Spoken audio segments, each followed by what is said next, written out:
Доброго дня, Good afternoon, dear ladies and gentlemen. Greetings at the press center of the Ukraine Crisis Media Center and those who watch us online. And we continue our working day. Press conference topic is State Budget 2021, Challenges and Threats. I give the floor to our speakers who are here with us and online. Good afternoon, dear audience. I'm Ilya Neshodovsky, Director of the Institute of Social and Economic Transformation. So we would like to present to you our analysis of macroeconomic indicators and the main indicators of the draft state budget that was presented by the Ministry of Finance for 2021. And also by the ANS network and the Institute of Social and Economic Transformations. The budget was declared as the budget of balance, the budget of opportunities, of development. It is based on such indicators. A significant increase of GDP in 2021, 4.6%, significant increase in comparison in 2020, 92 billion. These are the process of the budget, and 65 billion. These are proceeds, and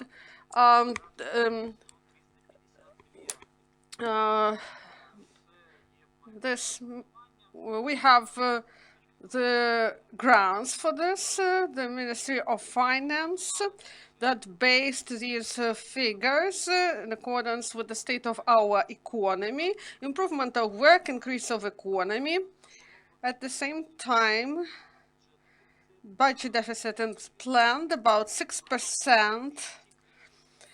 All the countries that go out of coronavirus situation, they have a deficit of the budget. And this way, Ukraine also has the opportunity to plan such a budget deficit.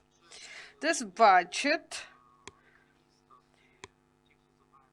is assessed by the experts, and they criticize the budget. Many of them criticize the budget.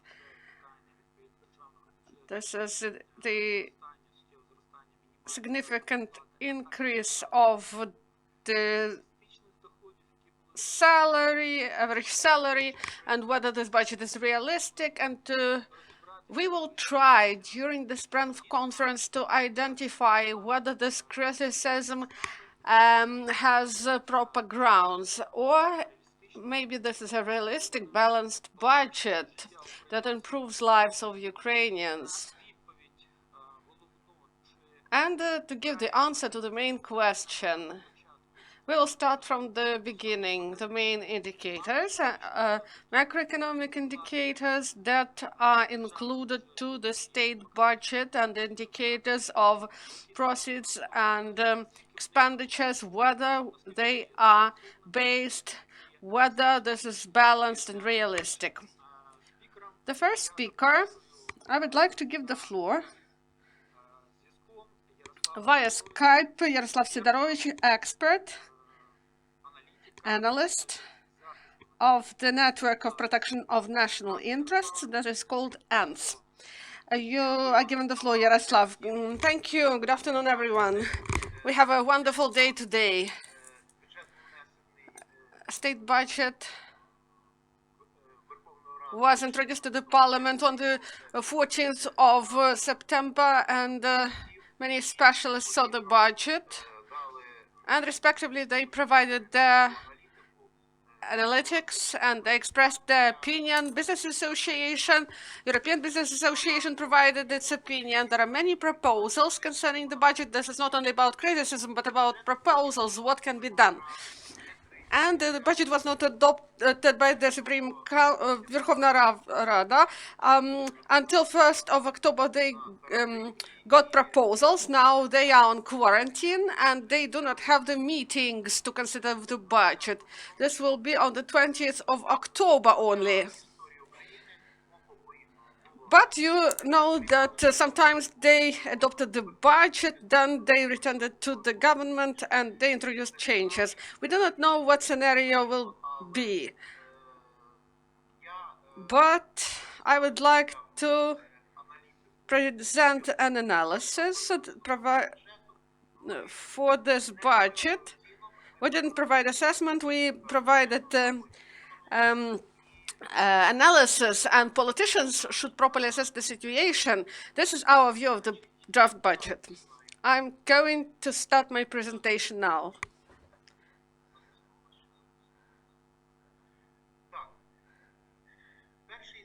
First slide. Here there is a comparison. On the 10th of September, the National Bank approved practically the document in accordance with Constitution. The Council of the National Bank adopted the document basis of monetary and monetary policy. And here we have figures on the 10th of September, and on the 14th draft budget was adopted, and we see many discrepancies concerning macro indicators, including GDP indicators. Real GDP is assessed by the National Bank. This is 4% growth, and the Cabinet of Ministers assesses it as 4.6, and the World Bank provided its analysis today that countries of the world and Ukraine, and they forecast 1.5 growth for Ukraine.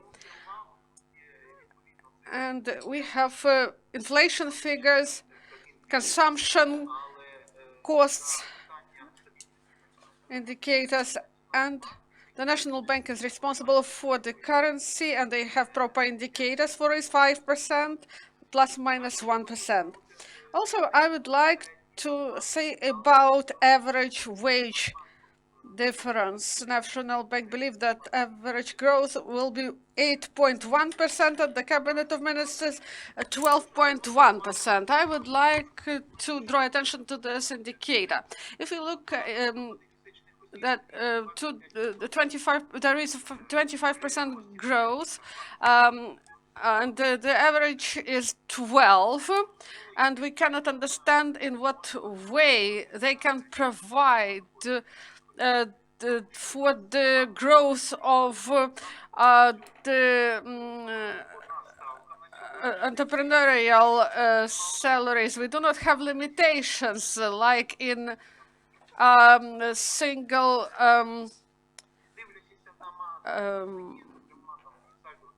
social contribution. So many things raise questions in this draft. The proceeds in the draft budget, they are optimistically calculated. Optimism is great, but it is important not to deviate heavily from reality. So this is a state budget from 2018 to 2021. So these are proceeds and expenditures. And this is provided by the Ministry of Finance, and this was adopted by the Council of the National Bank. And we see different figures. Why? Because here the budget of the overall state management, it is connected. It is calculated in accordance with methodology of the International Monetary Bank. There are different state structures involved, And this methodology was developed in 2014 when the deficit of Naftogaz was great, and there is position on Naftogaz. If we compare the budget of the overall state management and state budget, we should have two columns of the 2018, the National Bank and the Cabinet of Ministers, and the last one. And we see that in 4 days before adoption of the budget at the Cabinet of Ministers, the National Bank adopted smaller deficit than in the draft budget. What it shows? It shows the level of communication. So we have such a discrepancy as of today. So what should it be based on, this budget 2021? So the biggest faction, seventh of the people, they had they provided promises during elections, and they said what they would do for the people.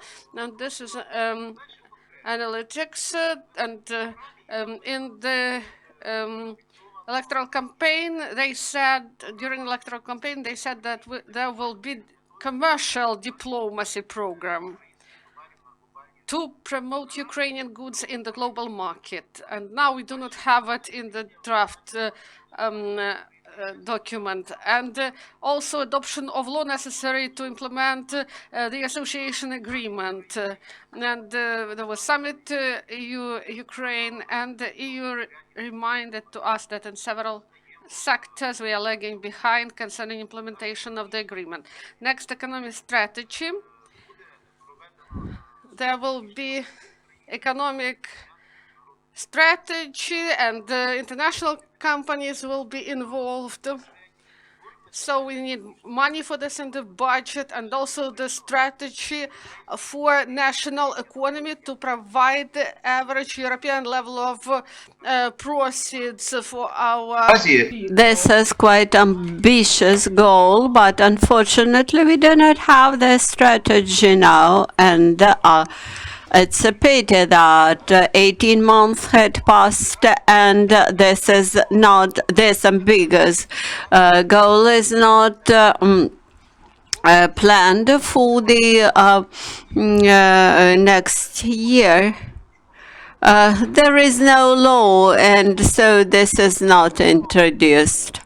The audit of public functions and introduce the cut down of the state employees in government bodies. Of course, it's quite understandable that this is not done, partially because of COVID. Legalization of the capitals of non-criminal origin.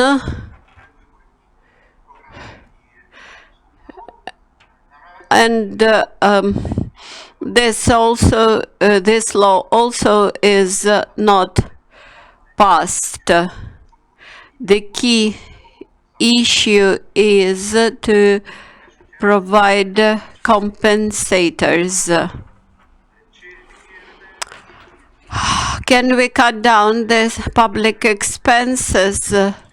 We should gradually cut down the single social contribution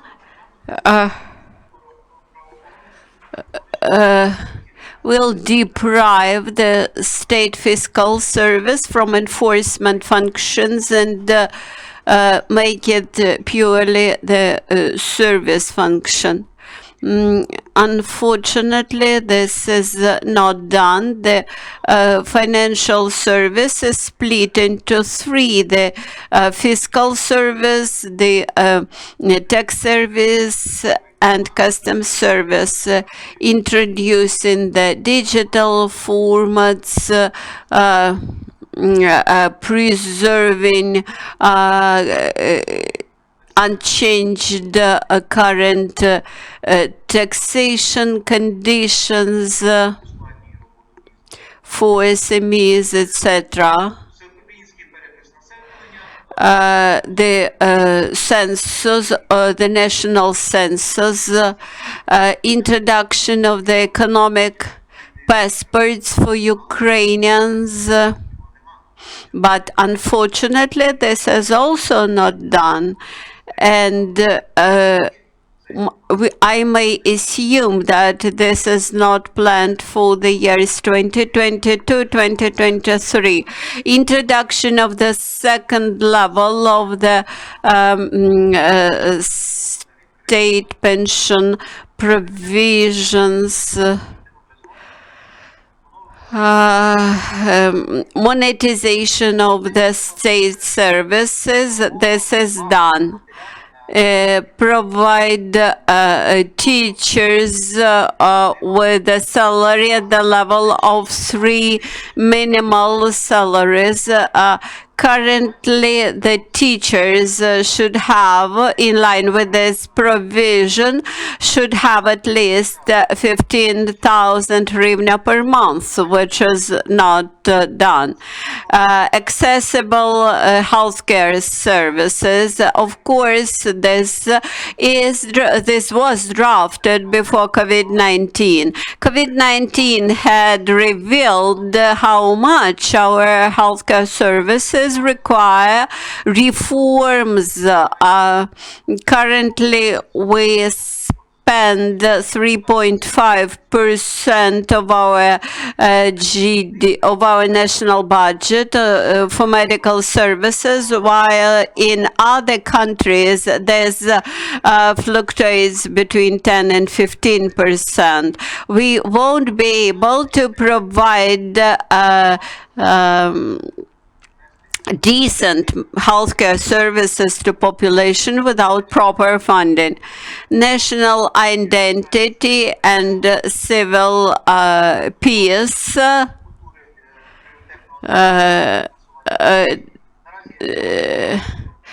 support to Ukrainian language, development of humanitarian policy. I haven't observed any implementation of that. Unfortunately, this is not reflected in the budget. This program of the monomajority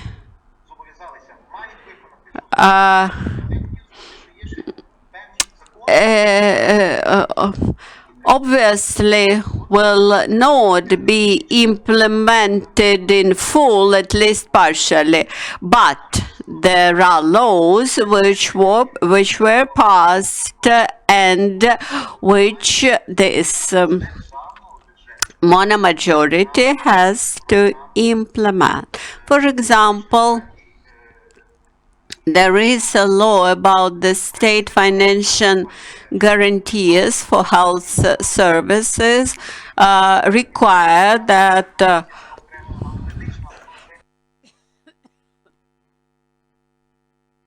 requires that at least 5% of GDP should be allocated for healthcare services. This is not done. Also,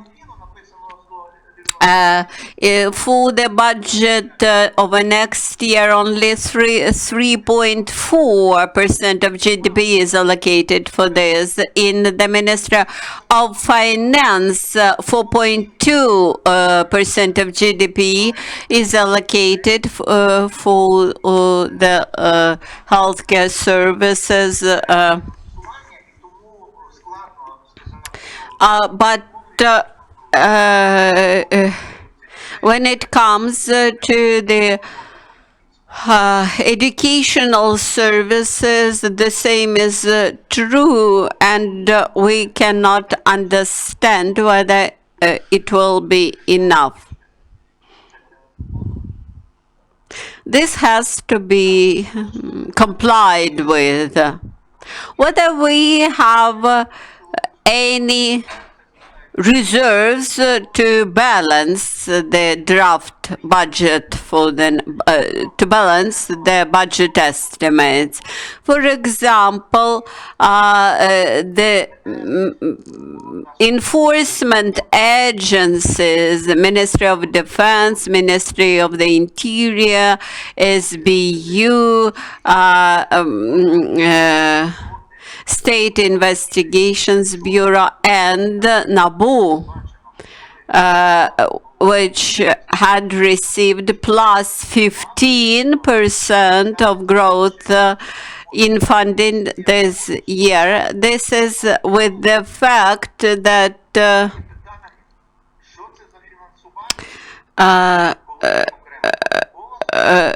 it was split into three.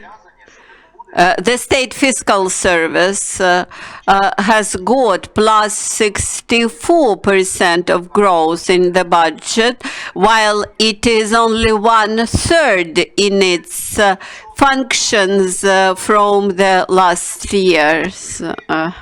Now, I would like to discuss the local budgets and subventions to the local budgets from the national budget. Currently, we are surviving through the period of local elections, and it's the right time to do this. I analyzed the budget estimates for the next year with the previous budgets, especially against 2014. Here on this chart, you see the subventions. For the year 2020,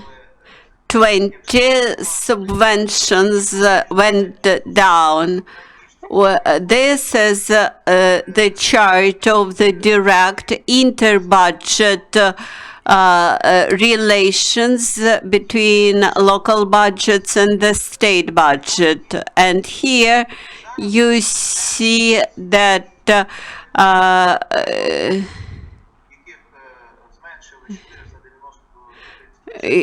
we will have the village budgets, settlements budgets, and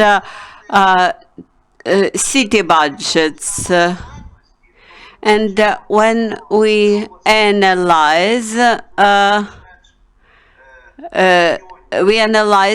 how the whether the local budgets are self-sufficient. Only blue color shows that the part in which they are self-sufficient, while yellow color shows the part of money coming from the national budget.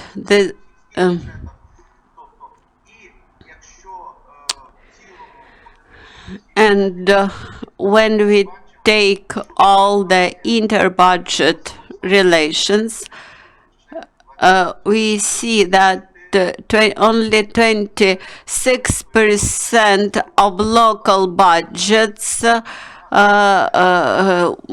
will come from the local source. 75% should arrive from the central budget.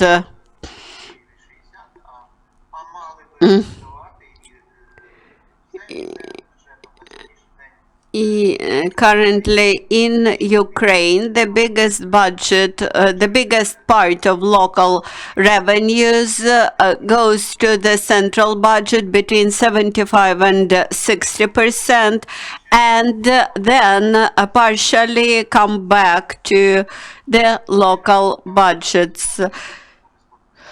So these figures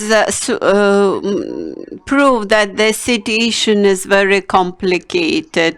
This is dynamics of financial dependence of the local budgets from the central budget. Thank you for your attention. This was for discussion. These were statements for discussion. Thank you, Yaroslav. We have seen the threats that might exist in the next year, and here we have heard the questions without answers. The COVID-19 pandemic had covered the entire world, and each country looks for its own solutions for undermined state revenues. They look for the support for businesses. They think how to support population. I would like to ask how much Ukrainian policy in all those areas is different from the global policies in this area. And this is the question that I'm asking to Roman Sheremeta, PhD in economy and adjunct professor of the Weatherhead Business School and researcher in the Institute of Economics. Good afternoon, dear colleagues.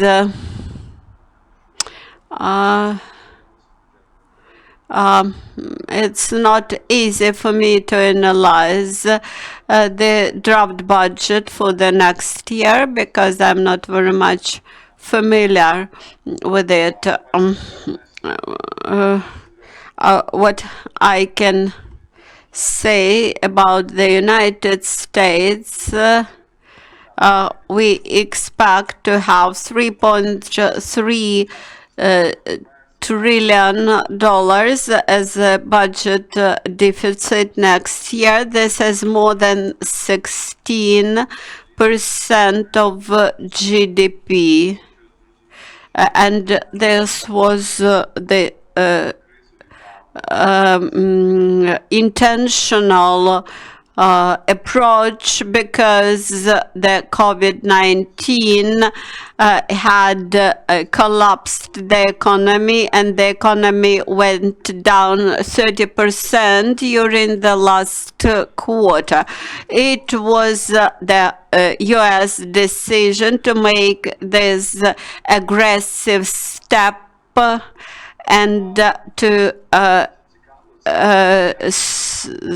plan for $3 trillion of deficit. But the purposes, the items to which this deficit will be allocated is radically different from Ukraine. This deficit will go to businesses and provide cheap loans and cheap credits.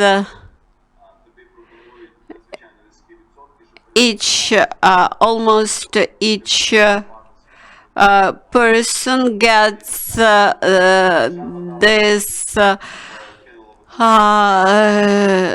suggestions, offers from banks to take cheap loan and pay your credits to the banks. That is your mortgage, your car loan, etc.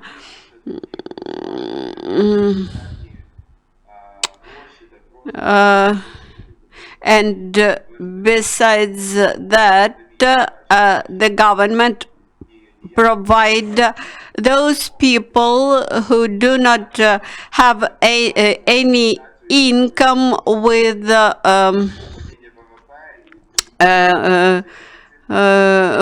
money. This our inflation for the next year is targeting 2.2%, and it will take a long time after this recession, economic recession, by the moment when inflation would start to grow. At the same time, the government of the United States offer additional financing to businesses to preserve these businesses and allow them to function in these conditions of recession in the economy.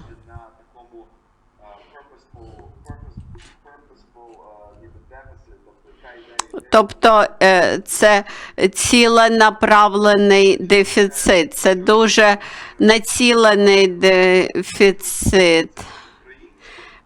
From what Yaroslav mentioned, I understood that the Ukrainian deficit is not purposeful. I do not understand this policy. In the United States, we have the problem with businesses, we have the problem with the people who have to survive. That's why we try to stimulate economy, to stimulate businesses, and allow people to survive. That is, we do not try to allocate money for the military sector itself and others. I do not wish to criticize Ukrainian budget. I will rely here on those Ukrainian experts who knows more detail about the national budget in Ukraine. But I have several general remarks speaking about long-term perspectives in Ukraine. We have a huge problem with the healthcare system. And here we have to make several steps. Partially, we have to shift to the private medicine. We have to repeal the article about free healthcare services from the Constitution, because this is the intentional deceit of people.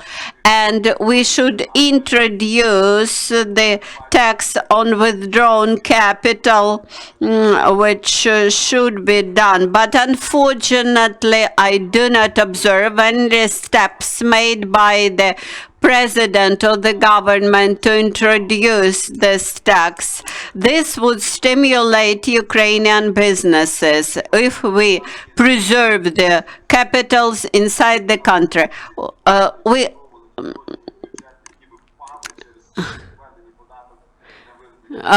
The tax on withdrawn capital might allow us to cover the budget deficit, and in this case it would be good policy. And having shown the deficit in the national budget, which appears in result of the cut down taxation inside the country, we may say that we would compensate that loss on the account of the tax on withdrawn capital, which we introduce. The next thing, the opening of the stock market. Who is the main owner of the U.S. Stock of the U.S. debt?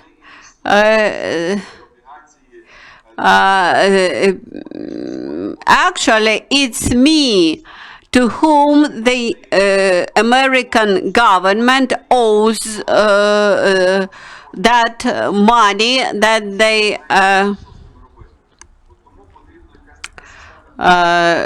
they borrow from population.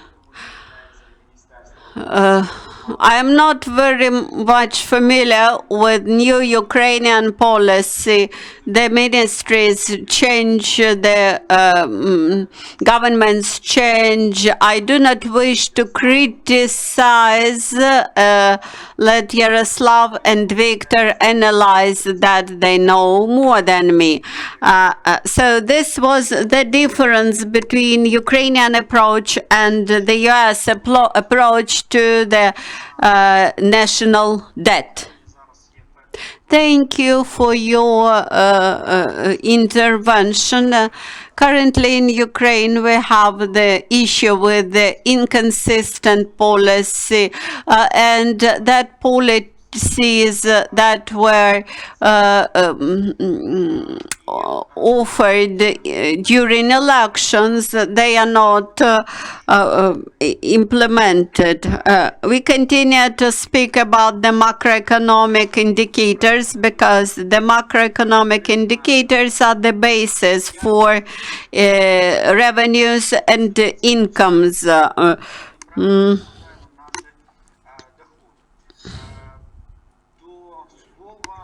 And now I would like to give the floor about macroeconomic situation, and I would like to give the floor to Viktor Kozyuk, PhD and professor from the Ternopil National Economic University. Viktor is chair of the economic theory. Our university now is called the Western Ukrainian Economic University. I would like to start my intervention from the following reminiscence. What revival of the economy was predicted in March? In March, we expected for rapid revival of the economy after COVID. At that time, the macroeconomic shortcomings looked like a short-term failure of supply, and unfortunately now we see that the second wave of the pandemic will bring us to extraordinary conditions. For the first time in the world, we observe the speed of revival and the speed of price fluctuation for oil. Since in Ukraine, the biggest part of export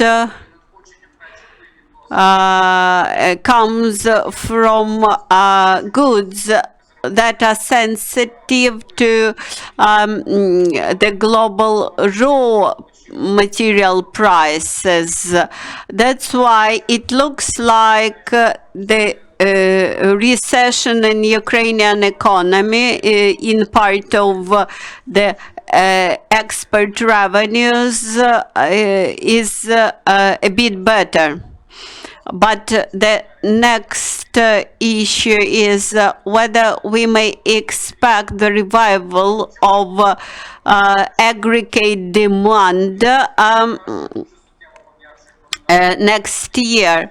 Many countries release the monetary policy, but not all the countries reach the results which they would like to get, especially in terms of the welfare of their citizens. Coming to Ukraine, the deficit of 8% GDP in the upgraded draft budget for 2021 was based on assumption that the economic revival would happen soon, and that is what was reflected in our predictions for international financial organizations. Now, looking at the realities and whether and see that the reality is a bit different. The macroeconomic policy has to be adapted to rapidly changing situation. Now we have to confess that the policy window is much narrower, and the options are less multiple that we might wish. Also, the uncertainty connected with the war, with the front line, with the behavior of our partners. The base of investors is very monotonous, and the banks prevail. And there is a big possibility that non-resident enterprises might escape from Ukraine, and in these circumstances, we come to the question whether we'll be able to finance the budget deficit next year. Now the country is in a situation when the policy space is limited with the debt obligations coming from the previous year. Due to this factor, we have to find a source for the economic revival, even in for economic stimulation, even in circumstances if economic revival would start. And here we come to the fiscal policy. On the one hand, we have to restore the losses of the 2020 fiscal losses. On the other hand, we cannot increase taxes to introduce bigger risks in 2021. The speed of economic revival most probably will hamper our economic growth, and remittances will not be that big. That's why the economic agents would have negative expectations as to the governmental possibility to cope with the debt burden.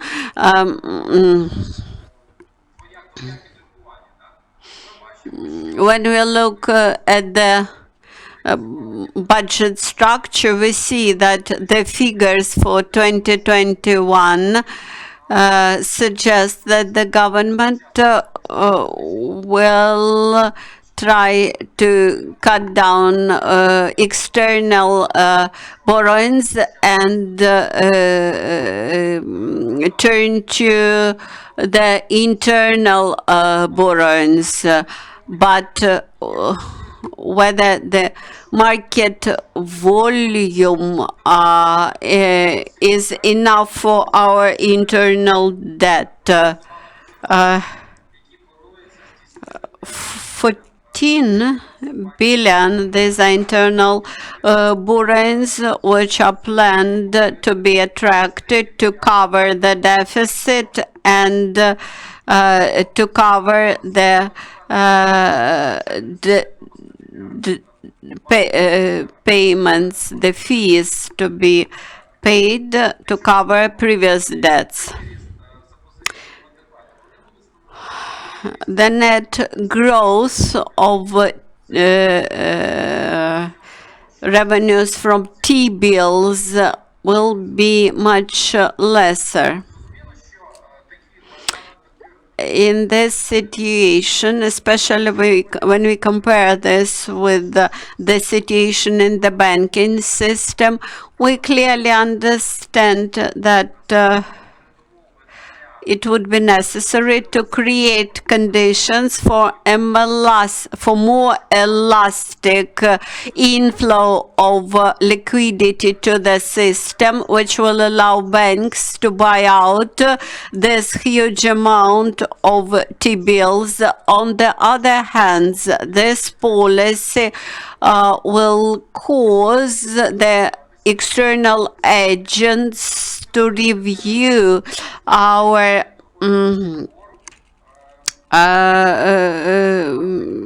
profitability, and this further will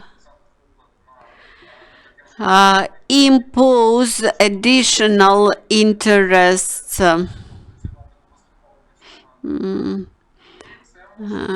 And very soon this may result in exceeded growth of inflation in mid-2021. Because in 2021 we will not be in conditions of the first 6 months of 2020, and for the year 2020 we enjoyed that base effect, which we will not be able to use in the mid-2021. The growth of inflation to more than 5% with the uncertainty as to the financing structure may result in considerable problems with macroeconomic stability, and the National Bank will be forced to increase the interest rate, and this will further split, further increase the difference between the target and the reality. I believe that the predictional part of the forecast part of the budget is excessively pessimistic.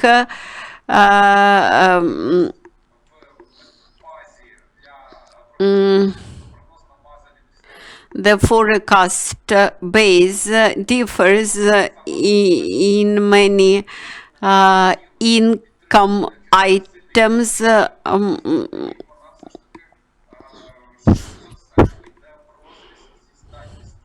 And altogether it conflicts with the ability to maintain macroeconomic stability in long-term perspective. I do not wish to say that the budget for 2021 should be severely macro-financial, but I believe that the experts should pay more attention on this part.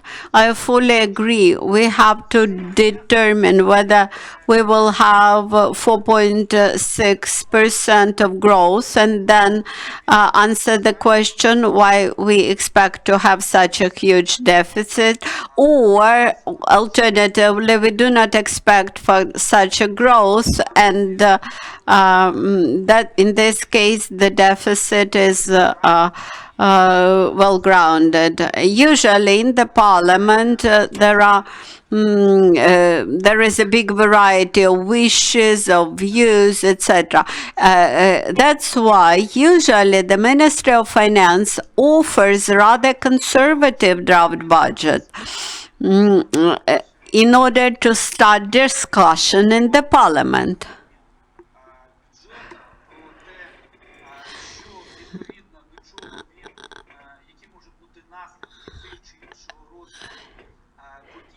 And now I would like to ask a question to Viktor Mazyarchuk, advisor to head of the accounting chamber. The question, what are the prospects of the budget in the parliament, and what is the plan for the budget scrutiny in the parliament? I would like to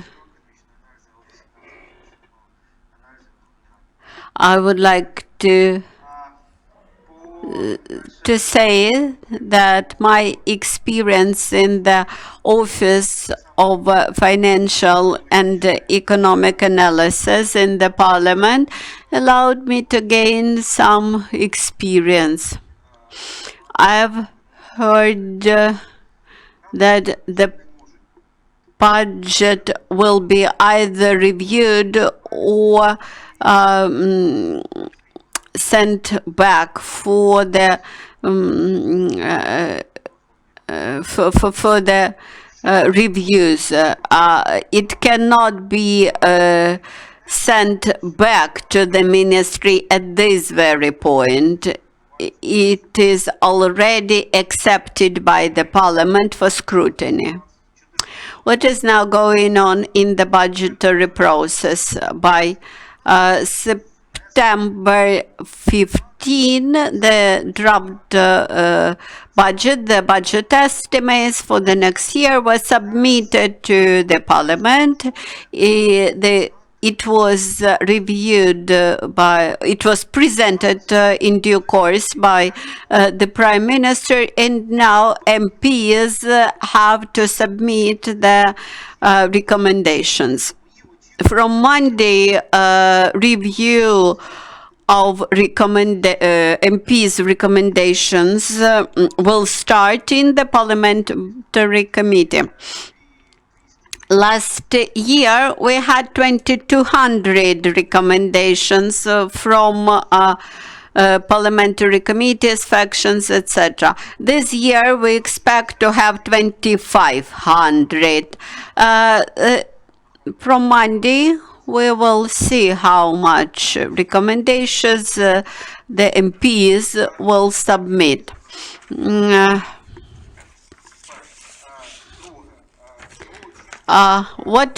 now answering your question, what to expect. My personal expectations, keeping in mind the yesterday's information from the Ministry of Finance,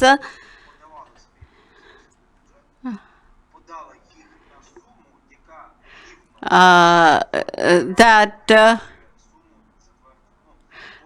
all the ministries submitted their budget requests, which are 2 times higher than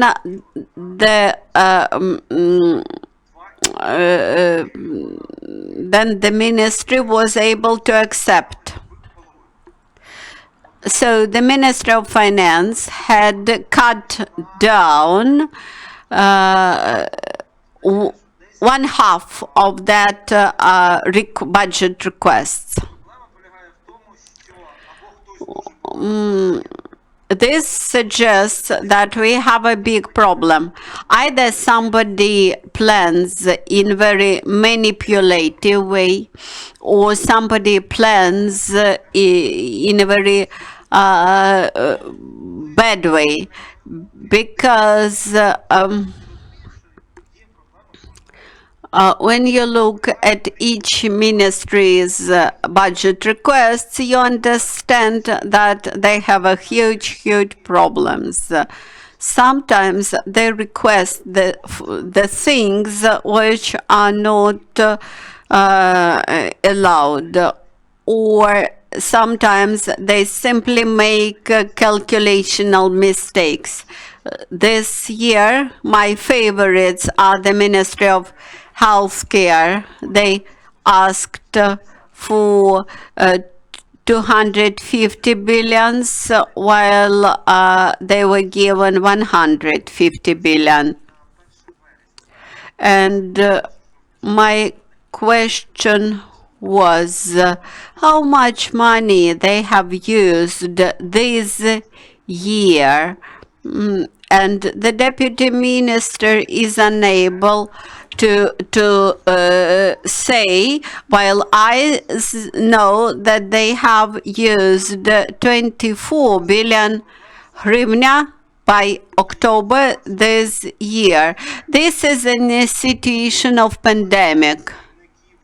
One of the leaders of healthcare ministry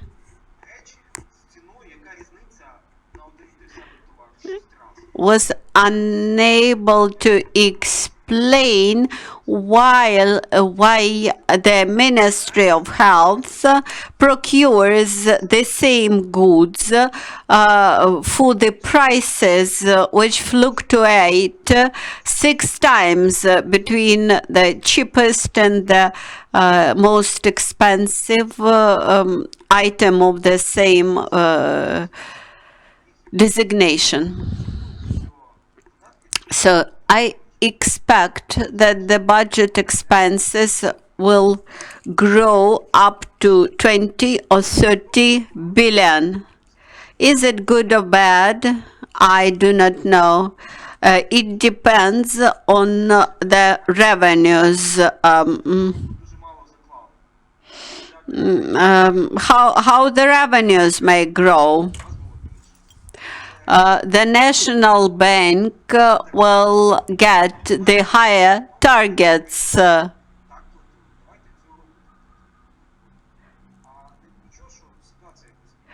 And this will be equal to the targets will be equal to the previous years, while this year the situation in terms of revenues is much different.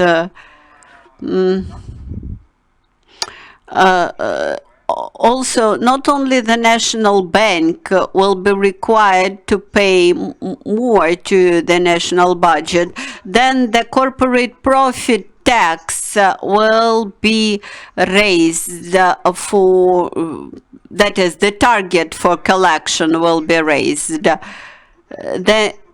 Ministry of Finance, in result of the budget discussions in the Parliament, will be much bigger.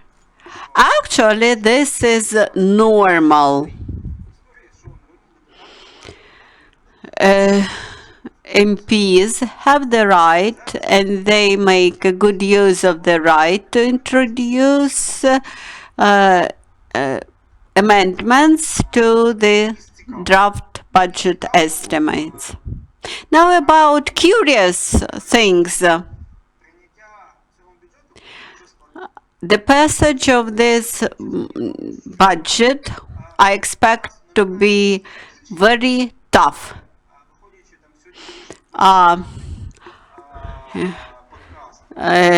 Generally, we have a mono majority in the parliament, but today's analysis provided by Mr. Zhelezniak and his colleagues suggest that there is no real mono-majority in the parliament. That analysis is based on the recent votes in the parliament. The solidarity of the mono-majority is very much shaken. The budget most probably will be passed in December. The passage will be ensured by part of the mono-majority votes and some MPs from other political groups. This will be result of political negotiations.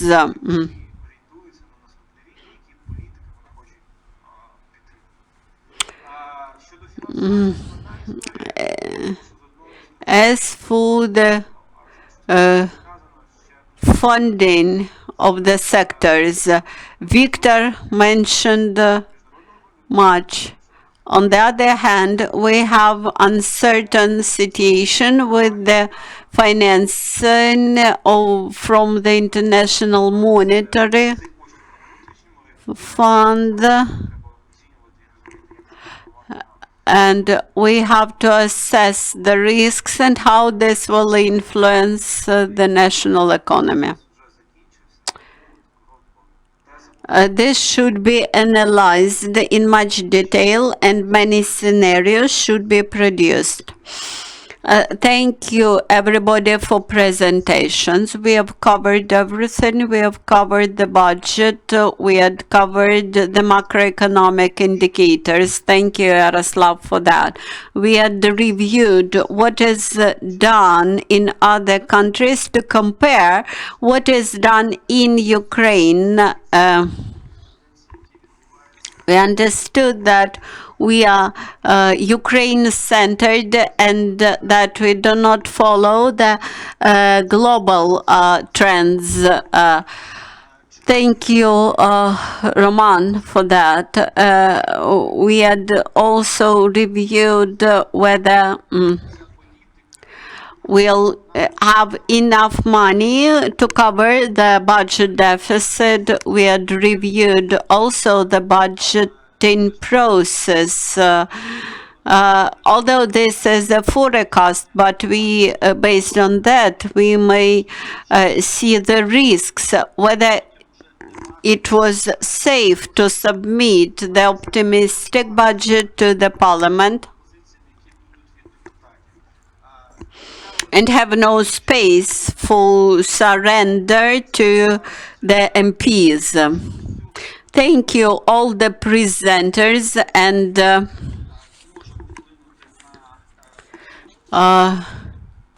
we'll see whether we'll be able to influence the passage of the budget, and we only may hope that our expert opinion will be heard and that the risks of the draft budget will be minimized, because this will be one of the main factors of our survival next year, and that's why I hope that all the remarks done by our experts, and that in result of it we will get more realistic budget for the next year. I would like to thank to all the participants for listening, for watching, and I would like to thank to the network of the National Interests